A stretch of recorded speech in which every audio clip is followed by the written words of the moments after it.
आप आप मेरी बात नहीं समझे। Sir, it is the duty of the bailee to minimize loss. Duty of bailee to minimize loss, loss कम से कम हो।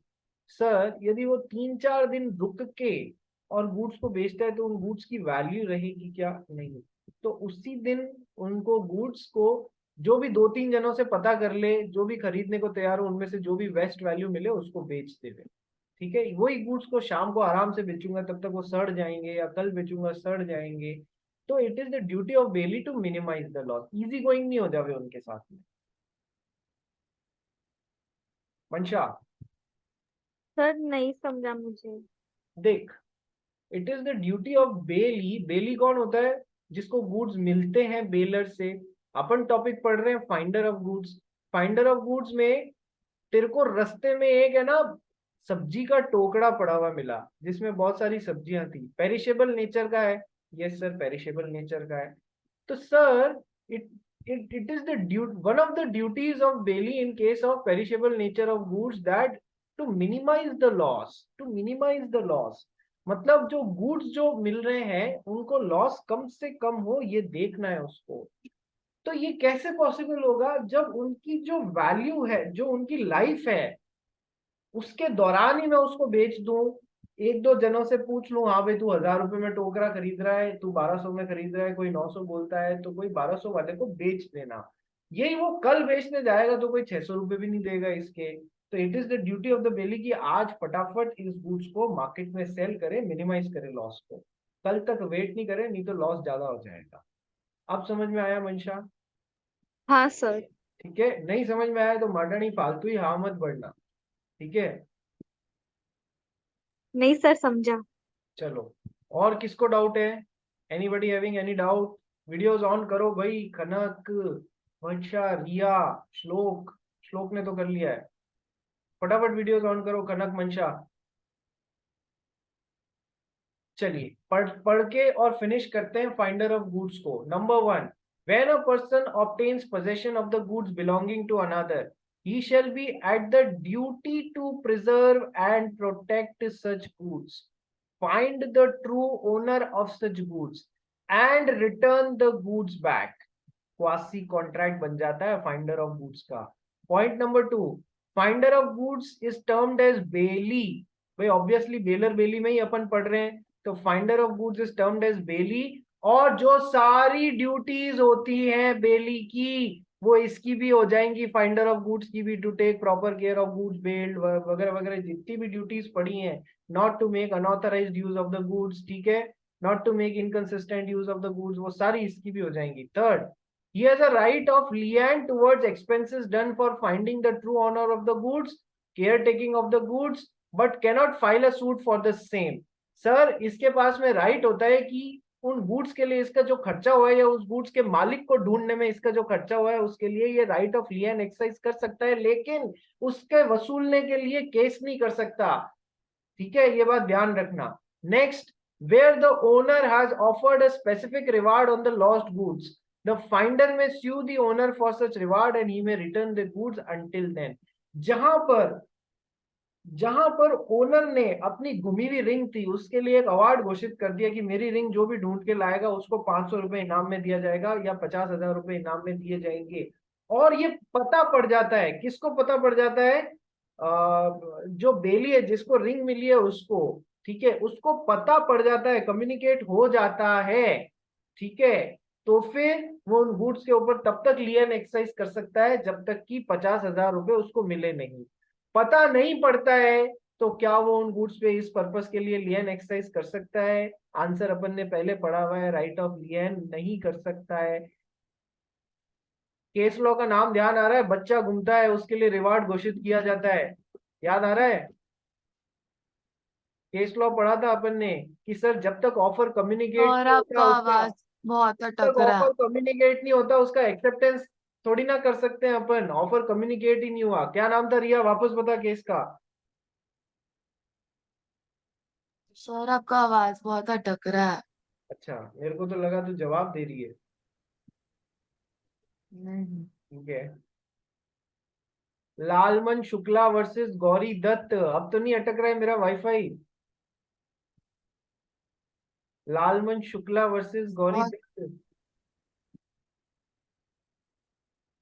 अरे अब अटक रहा है या नहीं अटक रहा है रिया मैडम? नहीं तो पहले भी नहीं आता था। झील क्या बोल रही है, मुझे ही सुनाई नहीं दे रहा है। मैं बोल रही हूँ नहीं अटक रहा है आवाज। रिया जानबूझ के अटका रही है मेरा वाईफाई। ठीक है चलो। सर मेरे एंड से कोई प्रॉब्लम है? अरे यार मजाक को भी समझा कर। चलो आगे पढ़ाऊं या नहीं पढ़ाऊं ये बताओ।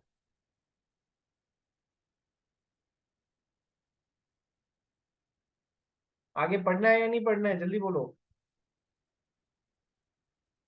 केवल एक पॉइंट बचा हुआ है, आ जाओ। Sir where the owner has offered a specific reward on the lost goods, the finder may sue the owner for such reward and may retain the goods until then। ये बिल्कुल उसका राइट हो जाता है। And primarily he has a right of lien only upon the goods found। Sir right of लियन जो है ये केवल जो गुड्स मिले हैं जिनके लिए खर्चा किया है उसी के खर्चे के लिए रेस्पेक्ट में गुड्स फाउंड जो है उसी के लिए राइट ऑफ लियन एक्सरसाइज कर सकता है। But he also gets a right to sell the goods if the goods are perishable in nature। ये मैं आपको पढ़ा चुका हूँ। where the lawful charges of the finder of goods amounts to 2/3 of its value यानी कि 66% के बराबर हो जाती है, वहां पर सेल कर सकता है। अब एक पॉइंट जो इधर नहीं लिखा हुआ है और जिसपे एग्जाम में क्वेश्चन आते हैं, सर क्या आते हैं देखो, ये इस पे आया हुआ एग्जाम में क्वेश्चन, ध्यान करना। रिया सुनाई दे रहा है या नहीं? हाँ सर मैंने हॉटस्पॉट ऑन किया। ठीक है चलिए। तो क्वेश्चन क्या होता है कि सर फाइंडर ऑफ गुड्स का राइट ज्यादा बड़ा होता है या फिर जिसके प्रिमाइसिस पे वो गुड्स मिला है उसका राइट ज्यादा बड़ा होता है? कैसे, इस पे एग्जाम में क्वेश्चन आया हुआ है, मैंने आपको कराया भी था कि सर एक बार हमारी झील गई होटल में। झील ने कहा आज मम्मी के हाथ का बनाया हुआ खाना मुझे पसंद नहीं आ रहा है, तो आज तो मैं होटल में जाके खाऊंगी। ये और इसका भाई चले गए होटल में, मम्मी ने बनाई थी करेले की सब्जी। ठीक है, इन्हें दोनों जीभ निकालते हुए होटल पास में ग्रीन्स होटल है वहां पर पहुंच गए। ठीक है, ग्रीन्स होटल में पहुंच गए तो अब इन्होंने पकड़ी कोने वाली सीट, क्योंकि इन दोनों का जैसा व्यवहार है ना, पूरे होटल को ये लोग डिस्टर्ब करके सर पे उठा लेते। तो होटल वालों ने इसको कोने वाली सीट दे दी, इसको और इसके ब्रदर को। अब कोने वाली सीट दे दी तो जैसे ही झील यहाँ पर बैठी उसको नीचे एक वॉलेट पड़ा हुआ मिला, पर्स पड़ा हुआ मिला। पर्स पड़ा हुआ मिला, उसमें थे 5,000 रुपए। झील ने कहा अरे वाह, 5,000 रुपए बटुए में मिले। तभी झील के अंदर से आवाज आई यार ये अपने नहीं है, जिसके हैं उसको रिटर्न कर देना चाहिए। ठीक है, अपने पास पैसे की कोई कमी थोड़ी है, तो अपने को रिटर्न कर देने चाहिए। तो उसने क्या किया, ये वॉलेट ले जाके यहाँ पर एंट्री पॉइंट पे होटल का जो मैनेजर बैठा हुआ था, who was representing the owner of the hotel, उसको ले जाके दे दिया सर यहाँ पर किसी का वॉलेट पड़ा हुआ था, कोई आए तो आप उसको रिटर्न कर देना, ढूंढते हुए कोई आए तो। ठीक है, दोनों ने मस्त पाव भाजी खाई और अपने अपने घर पहुंच गए। ठीक है, अब क्या हुआ, 3 दिन बाद झील वापस यहाँ से जा रही थी तो उसने यहाँ पर मैनेजर को पूछा कोई आया क्या उस पर्स को लेने के लिए? मैनेजर ने कहा नहीं मैडम अभी तक तो कोई नहीं आया। तो झील ने कहा ये आप मेरे को पर्स वापस दे दीजिए, वॉलेट वापस मेरे को दे दीजिए। मैनेजर ने कहा मैम आपको क्यों दे दूं, ये मेरी प्रिमाइसेस में मेरे होटल में मिला है, मैं आपको गुड्स क्यों दे दूं?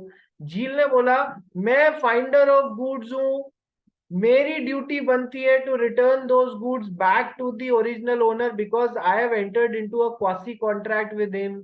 ठीक है, as per the Indian contract act 1872, झील ने झाड़ दिया उसको कि as per Indian contract act 1872 में सेक्शन 71 या 72 जो भी है वो फाइंडर ऑफ गुड्स का है। तो फाइंडर ऑफ गुड्स और जिसके प्रेमाइसिस पे वो गुड्स थे वो आपस में लड़ने लग गए। किस लिए लड़ने लग गए? ये बोला मेरी जगह मिला है तो मेरा राइट ज्यादा है, ये बोली नहीं मैं फाइंडर ऑफ गुड्स हूँ तो मेरा राइट ज्यादा है, मेरी ड्यूटी बनती है उन गुड्स को लौटाने की। तो सर इसका आंसर ये है कि किसके पास में बटुआ रहना चाहिए, किसके पास में वॉलेट रहना चाहिए? इसका आंसर ये है फाइंडर ऑफ गुड्स का राइट ज्यादा बड़ा होता है in comparison to the person जिसके प्रेमाइसिस पे वो गुड्स मिला है। फाइंडर ऑफ गुड्स का राइट ज्यादा होता है in comparison to a person जिसके प्रेमाइसेस पे वो गुड्स मिला है, क्योंकि इसकी ड्यूटी होती है to return those goods back to the original owner. ठीक है, इसकी ड्यूटी होती है, तो सर वो बटुआ रखने का अधिकार इसका है, ध्यान रखना। आंसर क्वेश्चन आए ऐसा तो ये बात ध्यान रखना। झील पाव भाजी खाने गई थी, घर पे करेला बना था, इसलिए हमेशा याद रहेगा अभी। ठीक है भाई, आज के लिए यहीं पर क्लास खत्म करी जाती है, दिन में मिलते हैं अपन। किसी को कोई डाउट तो नहीं? चलिए दिन में मिलते हैं, जाओ भागो अपनी क्लास के लिए।